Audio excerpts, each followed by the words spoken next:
Some gods are remembered for love, some are remembered for war, but Kubera is remembered for something almost everyone on earth has secretly chased at least once.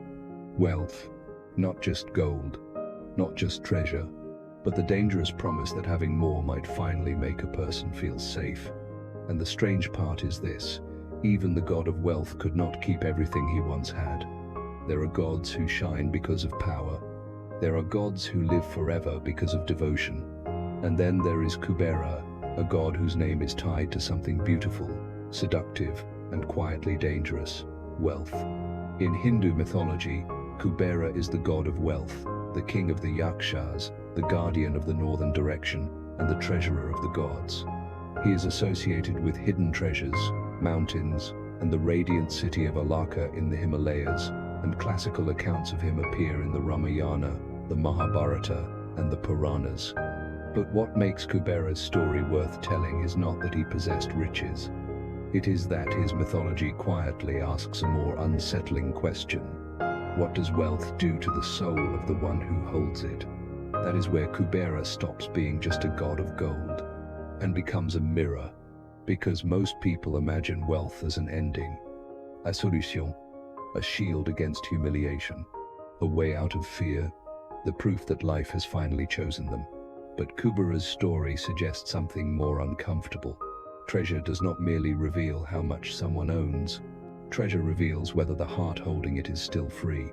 That distinction matters because Kubera is not simply described as a god who hands out luxury without measure. He is a keeper, a guardian, a divine treasurer. His link to the yakshas matters too, because yakshas in Indian mythology are custodians of treasures hidden in the earth and in the roots of trees. So from the very beginning, Kubera carries a deeper meaning. He is not just abundance. He is stewardship, not simply possession, but responsibility. Not only wealth itself, but the burden of what wealth can become in careless hands. And that makes him much more emotionally interesting than a simple symbol of riches. Because wealth is never just money in stories like this. It is temptation, control, security, status, fear of loss, the dream that enough can be measured. And Kubera stands right in the center of that dream. Classical tradition also gives his story a wound. Kubera is closely tied to Lanka in older mythology, but in the Ramayana tradition his half-brother Ravana takes the city from him. After losing Lanka, Kubera is associated instead with Alaka, his splendid city in the Himalayas, often placed near Mount Kailash. And that may be the most haunting twist of all. The god of wealth lost a kingdom. The keeper of treasure could not keep everything. The lord of splendor still had to live through dispossession. That changes the emotional tone of the story immediately, because Kubera is not a fantasy that says riches will make life untouchable. He is the opposite. He is the reminder that even wealth cannot stop change. Even treasure cannot protect a person from loss. Even a palace can become a memory. And maybe that is exactly why his story still feels relevant. Because so many people, even now, build their lives around the hope that security can be purchased. That fear can be managed through possession. That a larger house, a fuller bank account, a more impressive image, a more visible success will finally silence the deeper trembling inside. But Kubera's mythology does not flatter that belief. It gently exposes it.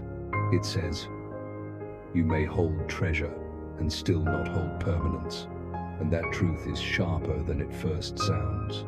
Because beneath the desire for wealth is often a much older ache. The ache to not feel powerless anymore. To not feel small. To not feel behind. To not feel at the mercy of a world that can take things away. Kubera understands that ache, but his story refuses to worship it. Britannica also notes that Kubera's role was not always fixed in one simple form.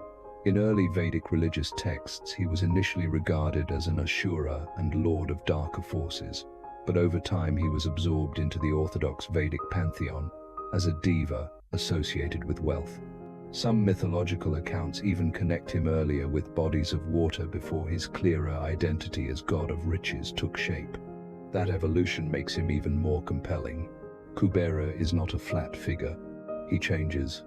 He moves from shadow into order, from ambiguity into guardianship, from something unstable into a more sacred responsibility. And in a way, wealth itself moves like that too. In the wrong hands, it hardens the spirit. It turns fear into greed, need into obsession, success into arrogance. But in the right hands, wealth becomes something else entirely. Shelter, generosity, continuity, beauty, protection, relief. That is why Kubera's story is bigger than prosperity. It is really about the moral weight of abundance, about whether having much will enlarge the heart or shrink it, about whether a person owns wealth or is quietly owned by it. That is where the story becomes healing, because not everyone listening to Kubera's myth dreams of luxury. Many people simply want enough stability to breathe, enough peace to rest, enough safety to stop living in quiet panic, enough dignity to stop measuring themselves against everyone else. Kubera speaks to that longing too. His worship remains linked with prosperity, and Britannica notes that he is especially worshipped on occasions such as Dhanteras and Akshaya Tritiya, even though Lakshmi and Ganesha have largely overshadowed him in broader Hindu practice as wealth deities. There is something almost bittersweet in that. The god of wealth is not always the first name people think of when they ask for prosperity, and somehow that fits him, because Kubera's mythology was never really about glitter. It was about custody, about trust, about whether the hand-holding treasure is disciplined enough not to bow before it. And that lesson feels ancient and modern at the same time. Today, people are constantly told that value can be displayed, counted, compared, ranked, shown off until it becomes identity. But Kubera stands quietly inside the old myth and whispers something steadier. Treasure is real, but the soul holding it matters more. A full treasury cannot rescue an empty spirit. A palace cannot replace wisdom, and abundance without inner measure becomes another form of hunger. That is why his loss of Lanka matters symbolically. It strips away the illusion that wealth is the deepest foundation of life. A city can be taken, a throne can be lost, fortune can move. What remains after that is the real question. Was your identity built on what you owned, or on what you had become? And that is the emotional center of Kubera's story. He is not important merely because he is rich. He is important because he reveals that riches are not the same thing as worth. That lesson lands hard, especially for anyone who has ever felt smaller because they had less. Anyone who has silently compared their life to someone else's success. Anyone who has ever believed that more money, more status, more visible achievement would finally make them feel chosen. Kubera does not mock that hunger. He understands why it exists, but his mythology redirects it. Do not only ask for wealth, ask for the wisdom to carry it. Do not only ask for treasure, ask for the strength not to become its servant. Do not only ask for prosperity, ask for the kind of character that will not disappear the moment comfort arrives. Because wealth without discernment can become another kind of poverty. That is why Kubera still matters.